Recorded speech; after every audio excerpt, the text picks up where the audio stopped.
Hi, I'm Kathy Danneman, and on behalf of the Mystery Writers of America, welcome to the 77th Annual Edgar Awards Symposium.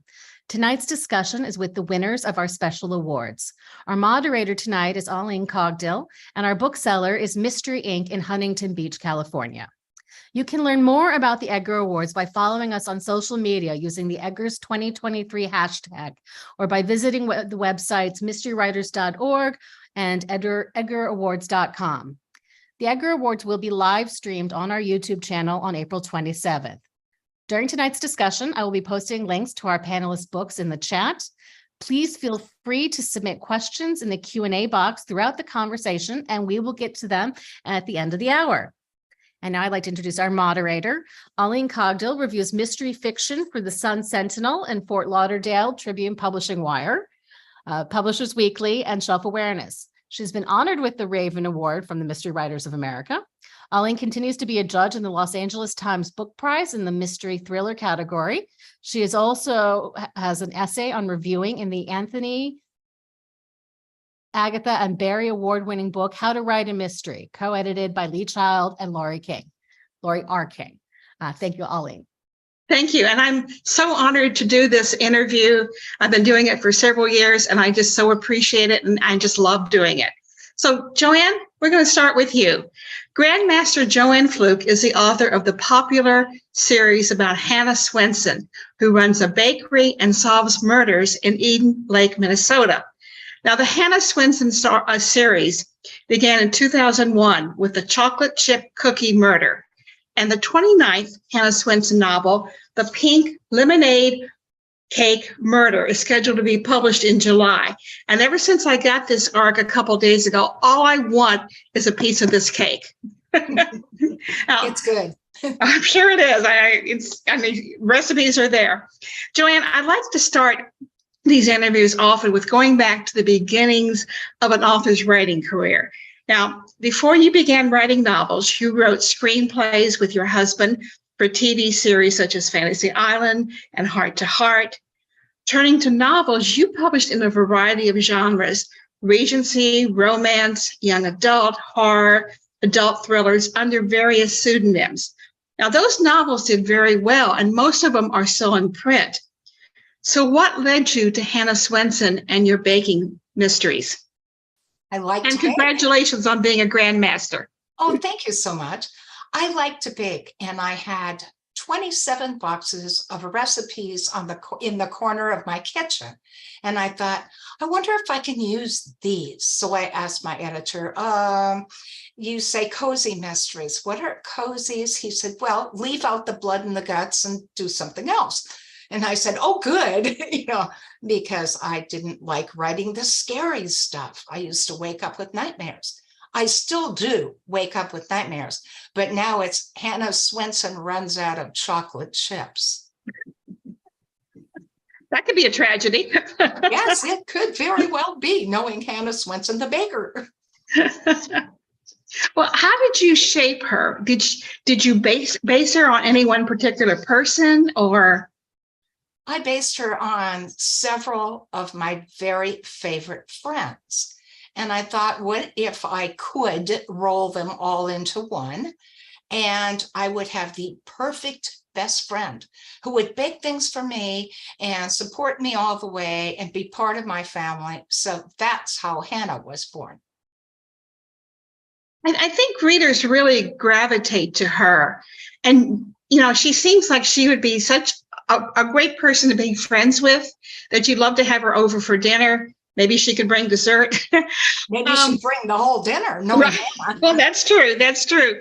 Why do you think readers gravitated to her almost immediately? And are there any traits you wished you had given her, or maybe not given her? There's nothing I don't think I wish I hadn't given her. But one thing I'm grateful for is she is not absolutely gorgeous and really thin and wonderfully photogenic.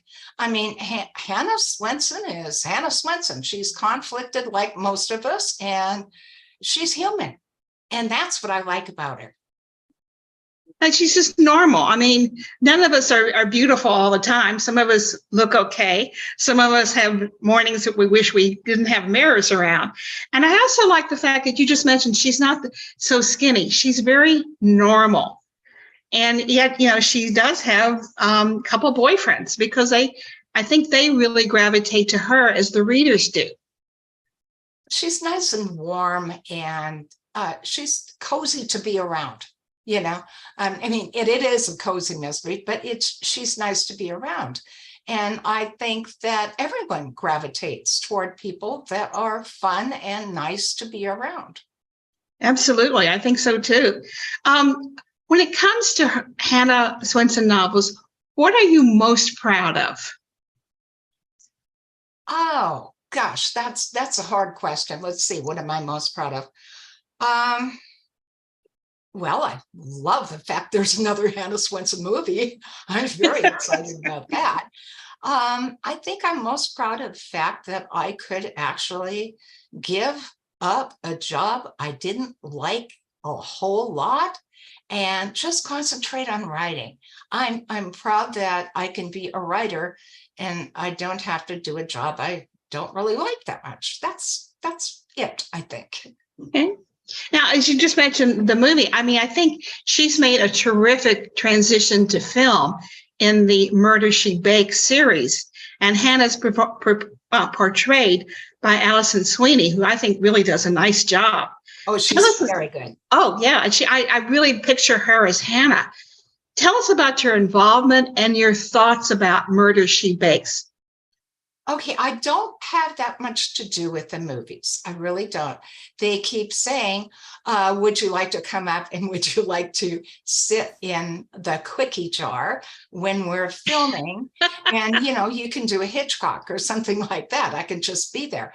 But it's always the wrong time of year for me. So I haven't been able to do that. But, it's usually I've got something else going, or I have a book due, or my editor has notes for me. By the way, everybody should have an editor like I have. He is marvelous. That's about it.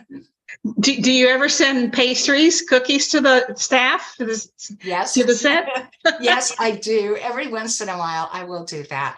And I used to do it more than I do now. And whenever I go to anything like UCLA or they have like mystery, it's, what are they called, John? Conventions. And yeah, thank you, John. No problem. My son is over there Hiding off camera. And wondering whether he can open the window further. It's hot here today in LA. But what was I going to answer? No, I did. That's okay, Mom. I lost you. So just Okay, that's okay. We're talking about. Well, it kind of leads to my next question. Hannah debuted with the Chocolate Chip Cookie Murder, which came out in 2001.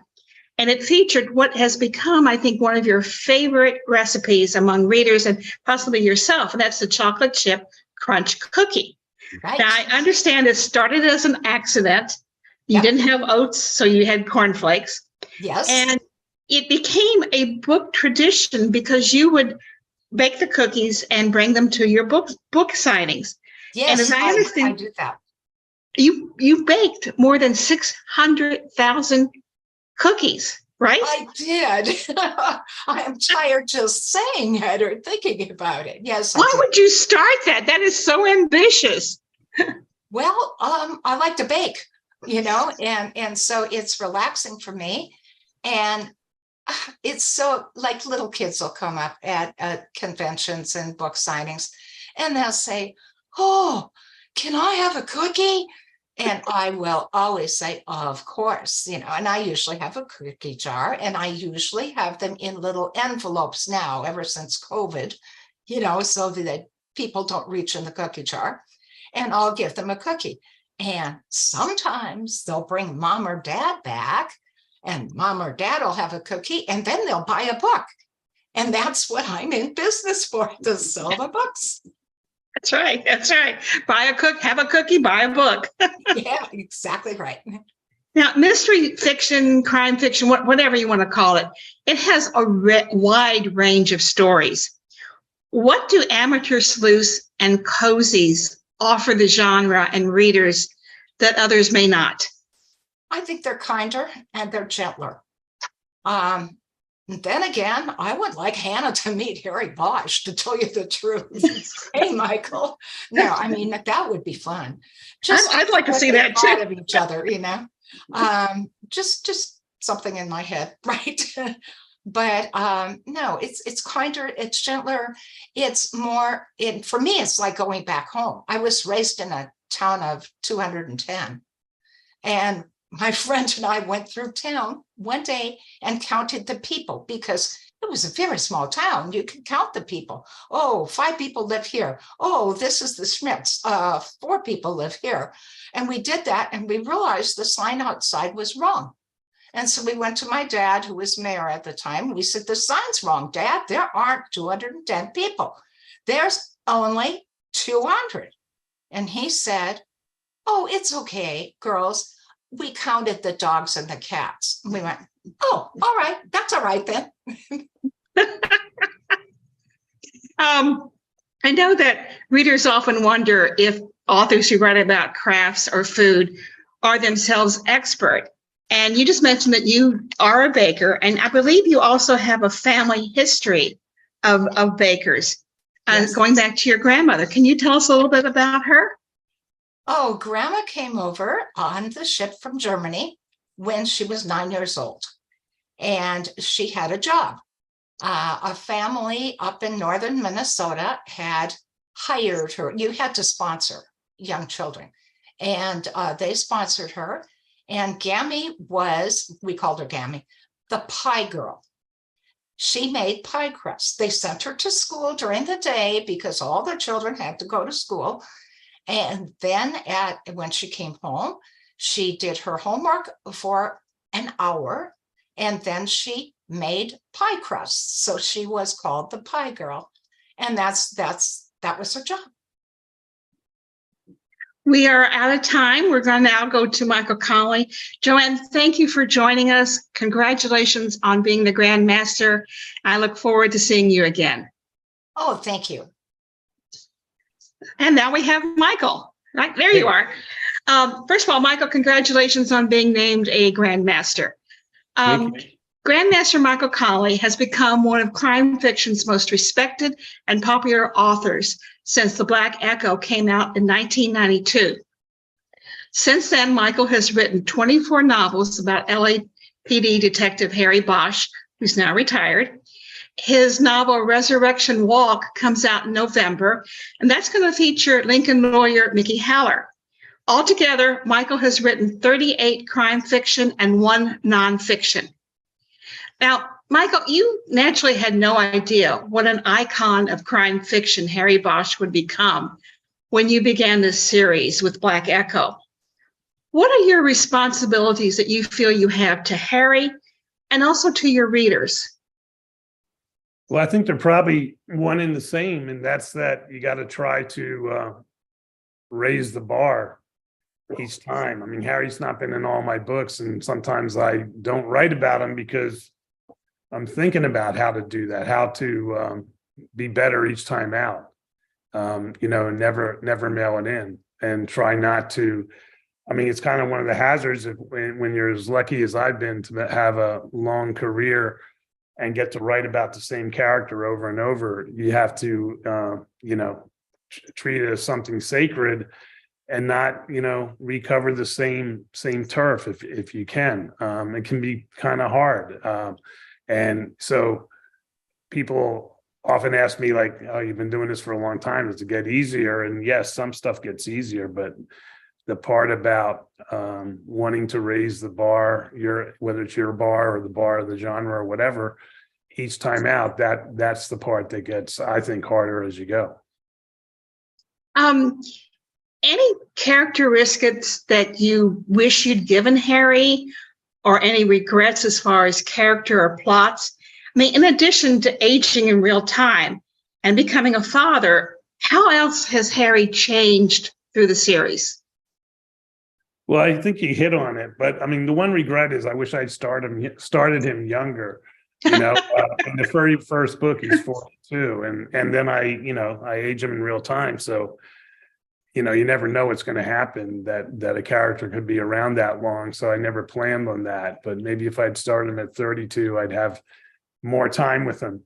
But I don't have a whole lot of regrets about anything that I've done. I kind of say that for comic effect, because I couldn't really have made him younger, because I think his characters are based on his experiences, and I wanted to have him, be a teenager in the 60s. I wanted him to have a Vietnam experience and things that would certainly date him. So you kind of live by the sword, you die by the sword. I decided a long time ago to age him in real time, and now my big challenge is, how do I take a guy who's 72 years old and still make him believable as someone who's always looking for some hidden truth.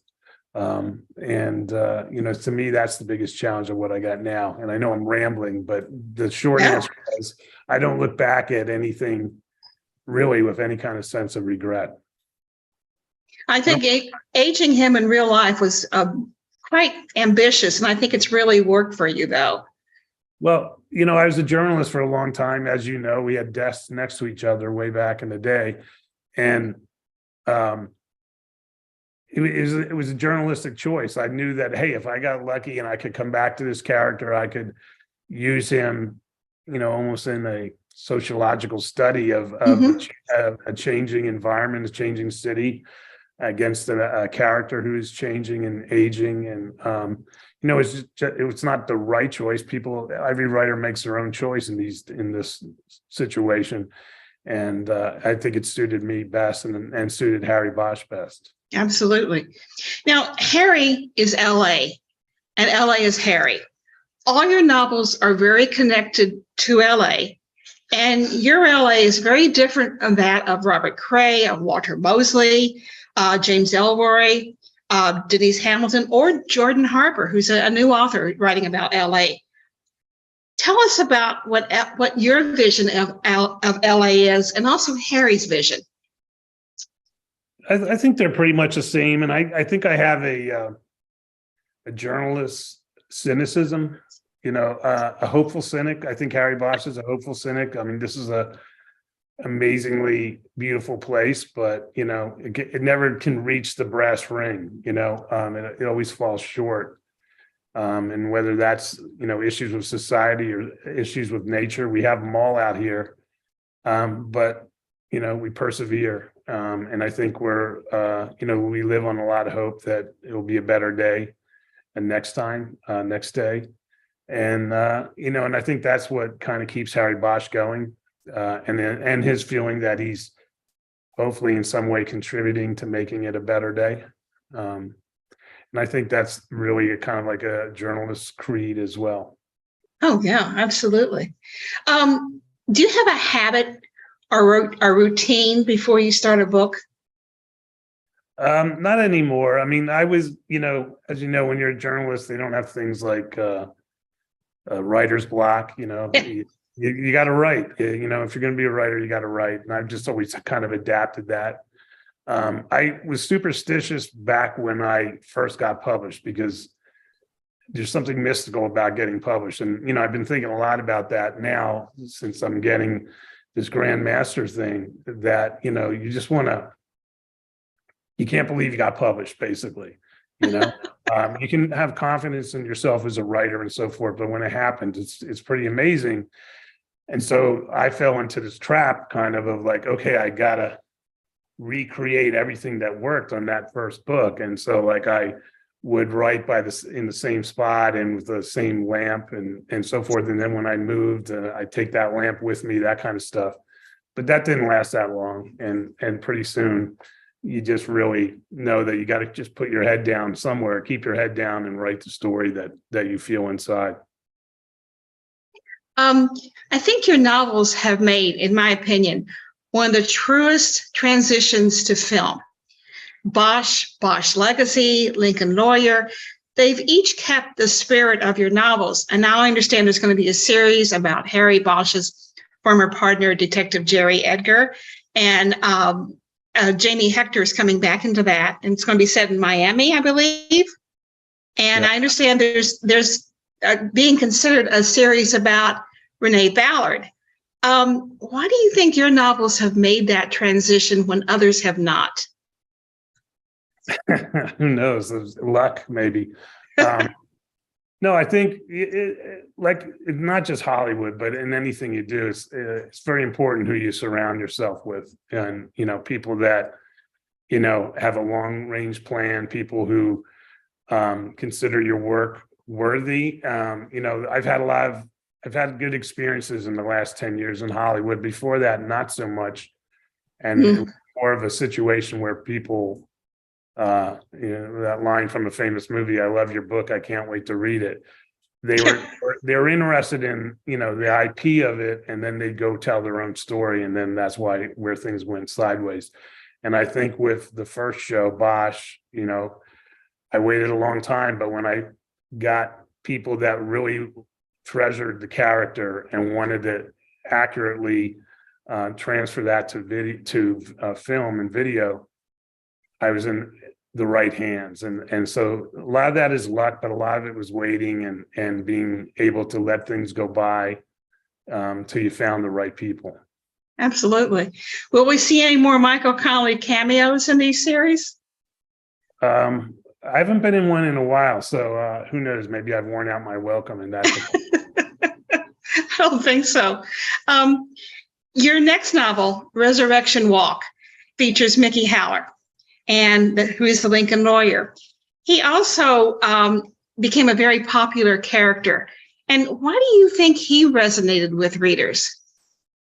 I think everyone loves an underdog, and everyone loves reading or watching someone who knows their job, whatever that job is, someone who knows the ins and outs of it, someone who's good at it and can share their skill. The Lincoln Lawyer books are in first person, so it's really, in my mind at least, Mickey Haller kind of whispering to the reader, you think you know something about the United States justice system, well, get into Lincoln with me and we'll take a ride and I'll show you what it's really like and how it's worked by people like me. And I think that's kind of hopefully fascinating. And at the end of the day, he is a major underdog. He has the power. He goes up one man against the power and might of the state with everything at their disposal to crush his client. And, I think defense attorneys are generally misunderstood because they get despised by a lot of people. But when you get down to it, they're a very needed part of our system of checks and balances. And, so when you read a story about a guy who's an outsider and an underdog, and he shows you the ropes and hopefully wins the day by the end of the book, that's a good ride to be on. Absolutely. Michael, thank you so much. Again, congratulations. We'll be talking to you with the questions later. We are now going to go to the Ellery Queen and the Raven winners. We have everybody here. Okay. Andrew, Walter, and Kellye. Hi. Hi, everyone. Hi. Hello. Our next interviews are with the crime writers of color who are being honored with the Raven Award, and with Andrew Gulli, who is the managing editor of the Strand Magazine, who is being honored with the Ellery Queen. First of all, congratulations to everybody. The crime writers of color are being represented by co-founders and author Kellye Garrett and Walter Mosley. Kellye is the author of the Detective by Day series and her standalone novel, Like a Sister. And also, Walter is the author of more than 50 novels, including the Easy Rawlins series.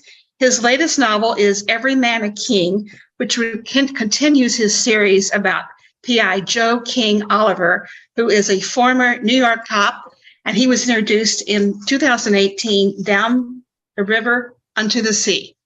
And first of all, congratulations. And also congratulations to Kellye for having her Like a Sister being nominated for Best Novel. So great. I want to start with the crime writers of color and talk about your origin. It was co-founded by authors Walter Mosley, Kellye Garrett, and Gigi Pandian. Did I pronounce her name correctly? It's Pondian. Thank you. I'm so sorry. Now, at the time, Walter, you said that the goal was to create a safe and supportive space for fellow writers of color to network and thrive. And at the time, you said you envisioned it being a very small, informal group. I don't think that's true anymore. You have more than 350 members. Now, Kellye or Walter, what spurred on your organizing this group? Walt, you want to go first? Oh, is that okay? You can, no, she's the boss because I just gave permission. It is true that I was thinking back, when I first started writing, and with Gary Phillips and Gar Anthony Haywood. I mean, there are a lot of people, but not a lot, like 11 of us, and we would, we wrote books and we talked and we did stuff long time ago. And then I kind of wanted that again, but I also think that what I wanted was when I went back over the number of the genders of the people who won the Grand Master, and who won the best novel. The women won every 4 or 5 years, and then Sisters in Crime appeared, and all of a sudden women started winning every other year. It was so for me it was kind of a political thing that I'm saying, well, if we don't stand up for ourselves, nothing's going to happen. And so that's what I was thinking. Kellye, one follow-up question. Were you surprised at how quickly the group resonated with authors? I mean, I think when you're a person of color and you're one of the only people in the room, like Walter said, like there were 11 people, like there's like 11 mystery books that get published by white authors like every Tuesday. So I think for us, we are just naturally supported because there's so few of us. And I think we realize that if one of us wins, like Walter's success helps all of us. Sean S.A. Cosby's success helps all of us. So if one of us wins, we all win. So we've always been super supportive, but we just didn't have a group. So I was not surprised initially, that initial core group of people that we all invited right away. I mean, I was surprised at how big it's gotten. Like you said, it's over 350 people, and it's still 5 years later, still has that same energy of support, and I think that, and it's grown beyond in terms of we have like a website thanks to a volunteer, and we have a podcast thanks to Robert Justice, and we have a books page thanks to Marla Bradeen, and we have all these different things thanks to people volunteering, wanting to help the group as a whole and other authors. So I'm going to come back to you too, but I'm going to go to Andrew also. Andrew Gulli is the managing editor of the Strand Magazine. Do you have a copy of it, Andrew? No, actually, I don't. I do. It's a great magazine. It is a great magazine. And the Strand has a very storied history. It originally began in 1891, and through its early years, it included contributors such as Queen Victoria, Winston Churchill, Agatha Christie, Kipling, and Sir Arthur Conan Doyle had a lot of contributions in almost every issue, I think. Now, economics forced it to cease publication in 1950, and then it was revived in the United States in 1998. What was behind the revival, Andrew? Well, it was a rather risky move, but when we revived it, we were just thinking of trying to produce a magazine that would appeal to everybody. It wouldn't be a magazine that would just appeal to a narrow niche of a reader. And that's why over the years, we've published everything from an unpublished play by William Faulkner, which was a comedy. Most recently in October, we published a article by John Steinbeck that was only translated, that was only published in France and in French 60 years ago about McCarthyism. So we've always tried to keep things very different. We've always tried to keep our readers guessing.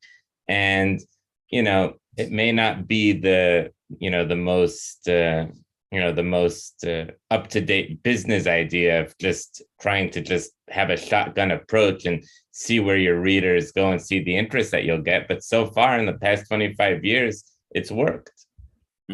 I think it certainly has. And as you mentioned, you have all these great authors who are contributors. It's really kind of going back to its early years. And Strand has made a lot of achievements. You've been finding and publishing lost stories. How have these come about, and how have you been able to track down some of these stories? If I told you, I can't tell you my secrets. You'd have to kill you. Kill us. I didn't want to say that, but just imply it. That's right. Imply it. Yeah, but it's hard work. I will say something like whenever anything like this works, you get a lot of media attention, a lot of people are interested in it. But I'm not telling you about the 25 other times where I'm going through an archive, I'm reading something, and then, I won't name a name of an author, but there have been several authors whose works that I've found, and I'm like, this is horrible. This is, we may get some media attention, but this would be embarrassing to the author. So in other words, a lot of it is toil. A lot of it is finding something that you do like. And then you just suddenly contact the estate, and the estate will say, oh yeah, you know what? No. And you're saying to yourself, but you don't know the hard work that I've done to find this. And you just get a simple, no, and don't ask us again. Can I ask why? And the answer is, no, we just don't feel like it. Like, okay. Such and such author would be very proud that you're representing him or her. Kellye and Walter, what do you believe is the crime writers of color's greatest achievement? That's a good question. I mean, I think the growth, I'm not going to take credit for talented people being recognized, but I do think that, like Walter was saying, like since we've been established the past, 5 years, it's been amazing to see so many. We have a thread called the Good News thread where people just put any good news they have. And just to see the number of people who have been published, who are of color, people who are indie and now being traditionally published, or people who are been, writing for years and finally getting their first debut, and just seeing those things, it's been kind of amazing. So I'm not taking credit for that, but I just think that it's been really great that we were able to kind of use our platform and our voice to get these people and these names out there. Like I'll have people contact me like, oh, like I know our publisher doesn't have enough diverse voices. Do you have any suggestions? And I'll like put it in the group. That's and then great. People will message. So things like that. And I think it's great that although it's not our job to take care of every problem with diversity in crime fiction, it's good that I'm glad we have a resource people can come that we can benefit our members. So, and I think the idea of support is, it works its way in there somewhere. I remember, when I first started writing, 30 some years ago, and I would go to BoucherCon. It was a very, it wasn't everybody. And it wasn't, and it wasn't on purpose. Not everybody. A lot of things weren't, but there was support. But it wasn't support like, structured support, or giving people recommendations or doing things. It was just that people get together and talk and share ideas and feel good about who they were and what they were doing. And I do think, that our organization, has done that. And I think it's going to be doing it more and more as time goes on. And also it's very interesting because we're very much an international organization. Our writers are all over the world, which is really kind of fun and extraordinary. And it really does help people to say, hey, we're big. Yeah. As a critic, I noticed that I've received a lot more authors of color and in all genres, from the amateur sleuth, the cozy, to the hard boiled. And I love this. It just brings more voices. I'm going to ask the audience to continue to submit questions, because we are going to be going now to everyone coming back, Michael, Joanne, for the question and answer period. And I think we're going to get started. Joanne, I'm sorry, Joanne. Can I say one thing? Please. I'm sorry. Like you said earlier, I think the key though is that there's so many people of color being published right now. But like, I was a teenager in the 90s when like Walter came out and Barbara Neely came out and like Valerie Wilson Wesley came out and Eleanor Taylor Brand came out.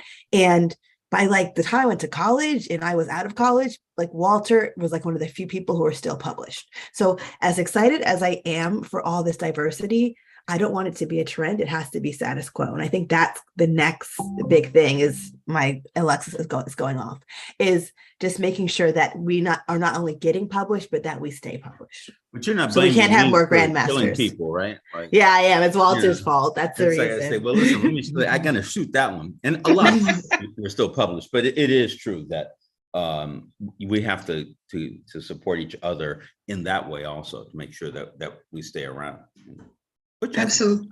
Absolutely. Joanne will not be joining us. So Andrew, I have a question for you. Magazines are kind of in trouble right now, as are newspapers.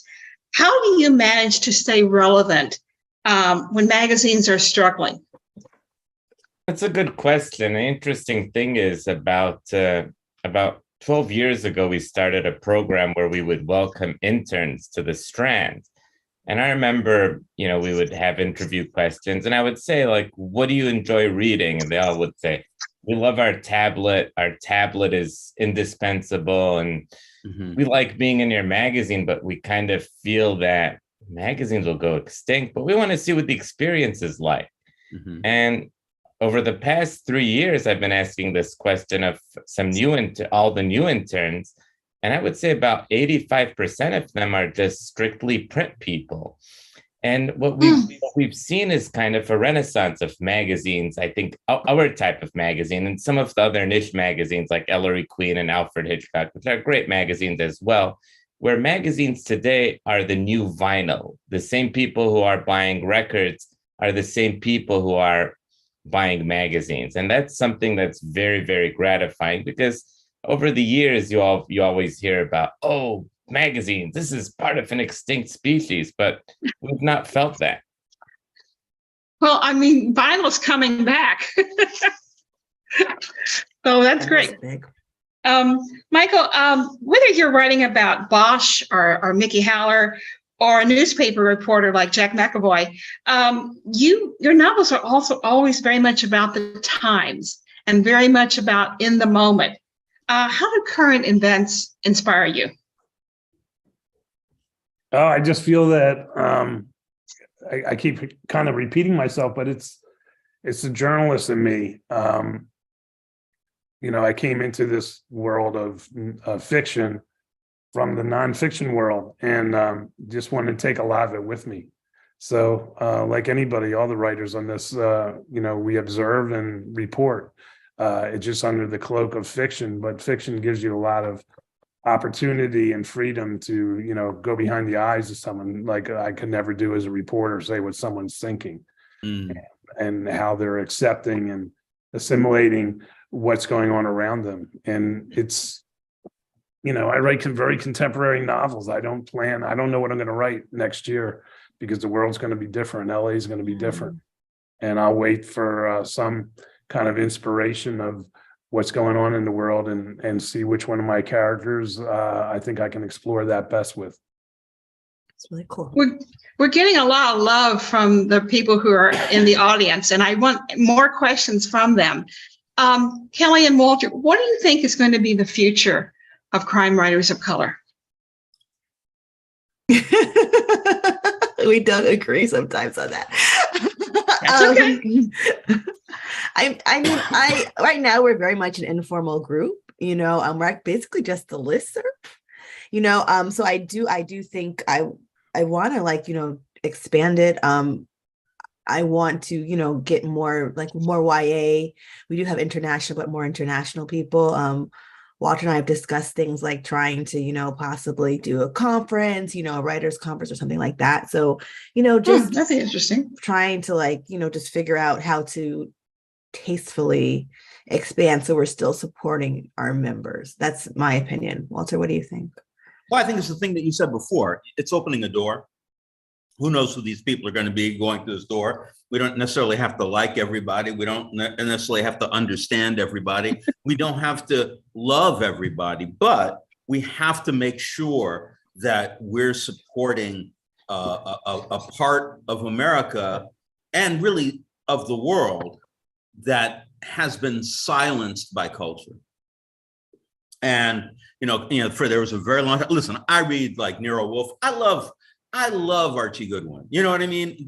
It's great. But there was a time when you could only have characters like that, and right, but now we have people from India and people from Pakistan, people from Mexico, these gorgeous writers like Paco Taibo from Spain. I mean, that and you, whether you agree with them or not, you definitely want those voices, because those voices are going to make what we do richer.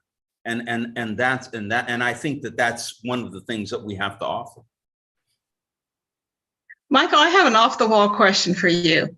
Our other grandmaster's Joanne Fluke, and she's not able to come back for the question answer period. If you were writing an amateur sleuth or a cozy, what would it be like? Would Bosch be in it? Would it have recipes? He'd be the boyfriend. The cop boyfriend, right? Possibly the cop boyfriend. I don't know how to answer that. I say it was off the wall. I would, but I think the chocolate chip crunch cookie would be something Harry Bosch would like to try. But he does, it's funny. He doesn't really cook in all the books. And I had an editor who he didn't even eat that much. And I had an editor who would write in the on my manuscripts, he hasn't eaten yet. 20 pages later, he hasn't eaten yet. 50 pages later, can he just get a hot dog? But anyway, I'm going off on a tangent about food. But I think that's part of the cozy world. These kind of comforts that I often forget to even put into my books with Harry Bosch. Yeah, I think he'd be the boyfriend.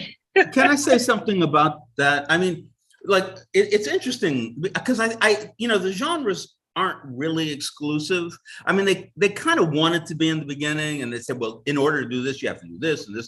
I remember talking to Mary Higgins Clark, and she would say, listen, Walter, I love your work, but I can't publish it because there's sex in it, and it was very funny, and cursing, you can't do that. But there's one of our writers, who's been around forever, Garrett Anthony Haywood. And he has a series about this older retired couple. The woman was a policeman. I forget what the guy did. And they have all these, kind of quasi-criminal children that live all over the country. And they're in a, Winnebago van, and they're going all over the country. And it really is, it really is that kind of fiction, but it isn't. It's funny, that I think that it's possible. You could say, well, what if Easy Rawlins had a grandmother, and she decided she had to find out something. I think it's a thing that could be done kind of organically in anybody's fiction. Absolutely. We have a question from Kathy Laskowski, who works at the Sun Sentinel. She said, on a trip to LA, she visited several of the diners and bars in the Connelly books. Andrew, what are you most proud of for the Strand? Oh, this is like trying to tell me, if I had a child, which one would be my favorite. There are many things, but I will tell you some of the highlights. And one of them was publishing Walter in the magazine, because I think he's our contemporary Raymond Chandler. I mean, he's a brilliant writer, and it was a highlight to publish him. And it was a non-mystery story. We were given a choice between a crime novel, and a crime story, and a story that was just a short story about social issues. And we chose a short story about social issues. But there have been many highlights. I would say publishing an Ernest Hemingway story, Shirley Jackson, Oh yeah, that's a brilliant one. Ellerman, H.G. Wells. I mean, sometimes, and it sounds a little egotistical, the thrill of the hunt is what matters the most. So if you have something whereby you were working for years to get it, and you finally got that writer to write a story for you, and it finally worked out. And I would say a Raymond Chandler story we published called "It's All Right, He Only Died." And we were working for years to publish it, and the estate was very, very resistant. And we finally published it. And it was a searing indictment of the healthcare system. And he wrote this in 1955 or 56. And to me, that was one of the big highlights. And I just want to say about crime writers of color that the world needs them. You know, I was the kid who at age 11 would be in Borders bookstore, and I would be looking for these types of books. And I remember my dad was saying, like, why don't you want to just go like to the contemporary things of not contemporary, just the classic, like Charles Dickens. And I said, well, Dad, if everybody in the world is reading Charles Dickens, you know what that means? I need to do something different. I need to go off the beaten path. And I'm so happy that kids today have more choice, and the crime writers of color and this diversity is something that is so refreshing. So bravo to all of you. Absolutely. Thank you. Also, I think younger generations like Gen Z and millennials, they expect diversity and inclusivity in their books. They don't want to see a book with just a bunch of straight cis white people, you know? So I think every book should be diverse. Definitely. We have a question from Catherine Albert. And she was really taken by the cold case and DNA resolution in one of Michael's last novels. She wonders if real life cold cases like the twin sister of Sharon Percy, do you think DA cases will ever be solved? Is there a special kind of pain to those involved with cold cases? Well, I'm sure there's I don't know about a special kind of pain, but anything that's unresolved has ripple effects that go through families and communities. And I think in recent years, you have the rise of people, I think they call them citizen sleuths, and they're online. And some of them reach out to me with very specific needs or requests for help about a case. It's like 41 years old, but it's been stuck with them forever. You know, so you really get a sense through the advent of cold case units and these online citizen groups and citizen sleuths, et cetera, that there is no, closure, and time doesn't heal anything. And, DNA is not a panacea, but it's sure helpful in a lot of these investigations. So, as it gets refined and it gets changed all the time, now it's being used, and, now we're up to touch DNA and et cetera, et cetera. So, it's an interesting time to be in and to write about. I wonder, this is a question for all of you. Have you ever had any pushbacks or negatives about either what you write, what you publish, or about the establishment of the crime writers of color? I hope so. If we weren't pushing the envelope, then we really wouldn't be going anywhere, huh? We'd be like, oh, really? It didn't matter. No, I think that, I think a lot of people, I think outside of, certain communities, there are people who are pushing, why do you want to talk about that? Why do you say people are different? Why don't you understand? Why don't you, law is law, people are people. That's what you should be thinking. And many people, think that. And of course, there are people inside, there are people among us who disagree with each other. They're very friendly in crime writers of color. But, I think if you let them go just a little further, they might start fighting, which would be fun. Because, we don't, I know you don't think it, but, the thing is, we have a world that we live in, and that kind of conflict. I remember I went to my friend Stephen Kahn's house when I was 16, and his father, Ernest, was sitting there, and Ernest, it was 1968. Ernest said, Walter, let's debate the war with Vietnam. And I said, well, Ernest, how am I going to debate with you? I mean, we might agree. He says, well, that's okay. You take one side, I'll take the other. You know, there's a fun to that kind of like approaching, that kind of debate, that kind of approaching things. I really like it. So yes, I hope that there's trouble inside and outside of our organizations. Kellye. No, I think that I think so for us. I mean, I don't read reviews, so I don't know what people are saying about my books. But I do think I feel like a lot of at least Black women, we all have stories of like an author of a writer being very triggered by something about our character being Black. And I want to say it was Rachel Housel Hall had a review where they were mad that they capitalized the word Black in her book. And so they gave her a horrible review. So like we get things like that, people who are just so triggered by our very existence that they have to like attack us. So one of the joys of being a Black woman writer. Capitalizing Black is also the newspaper style now. So they yeah, can just so go. my book too, it's just weird. Like they were just very triggered by, I guess because white wasn't capital. It was just very like it's amazing what can trigger somebody. I'm always interested though in the fact that, when people first argue and fight about stuff, some people actually learn things and they have to go through these steps. Some people don't. What are you going to say about it?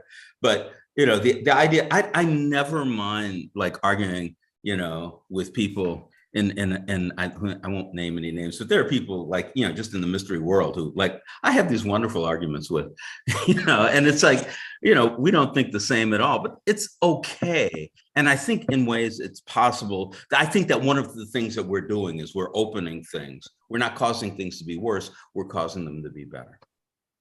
I was going to, I have a question, but I was first going to say, I'm going to be very politic and say, I only read reviews by Oline Cogdill. So my question is to Walter and Kellye is like there's two components here. There's the writers that you guys are fostering and championing, and then there's the publishers and what effect or what effect are you trying to have in New York and in the worlds of publishing and diversity within those ranks?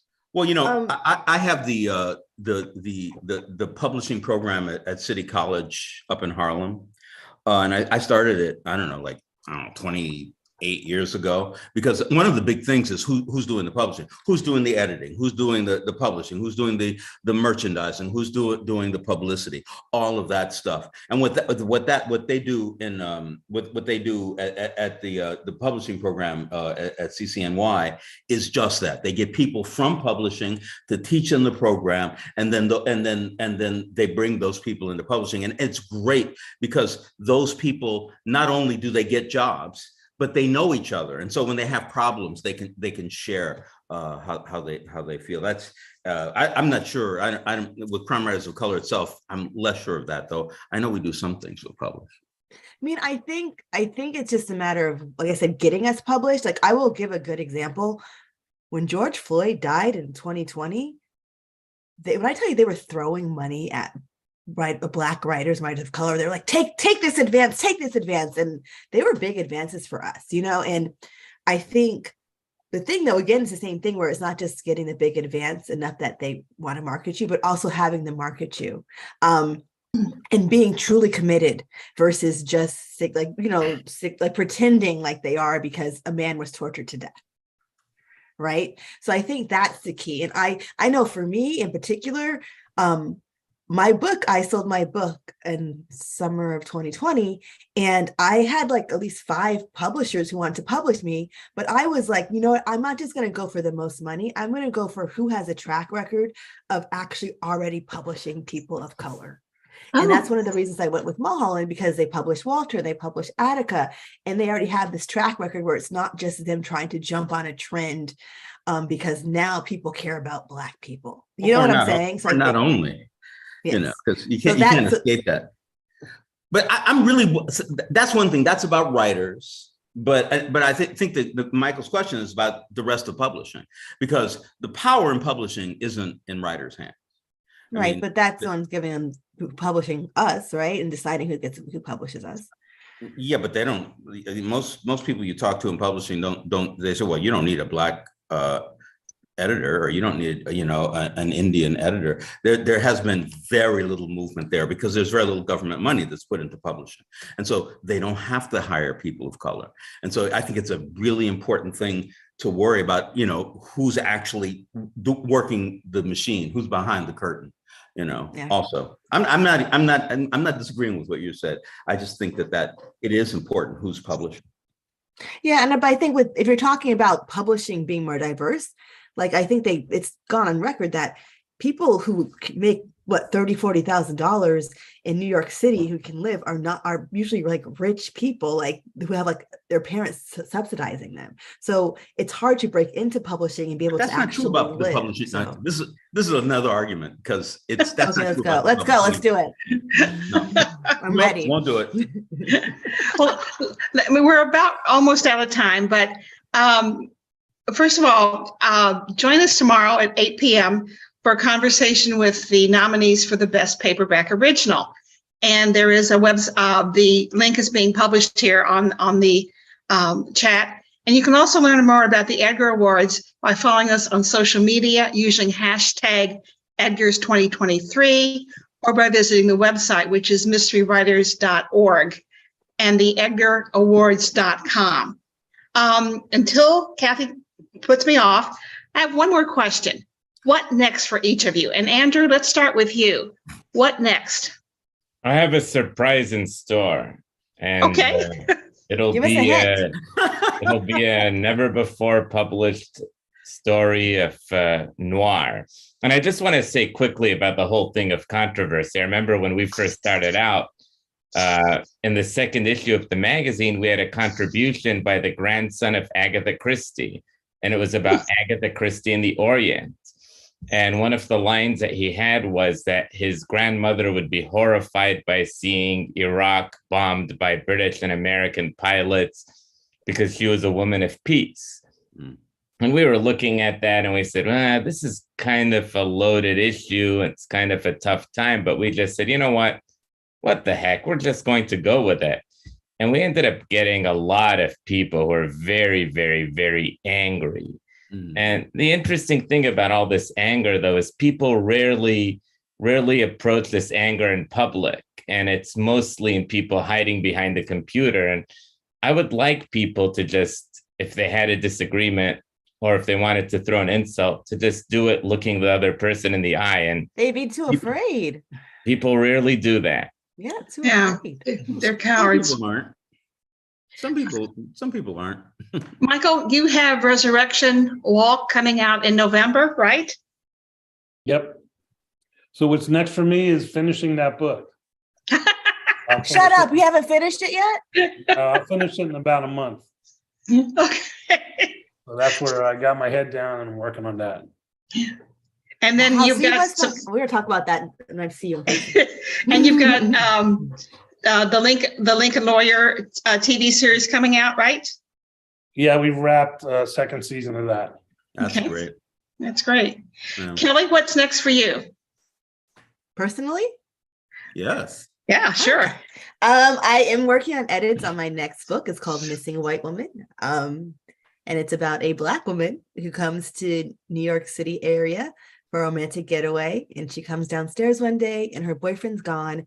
And this missing white woman who's been on the news all over is dead in her foyer. And she has no clue what happened to her. And she has to figure it out. Oh, cool.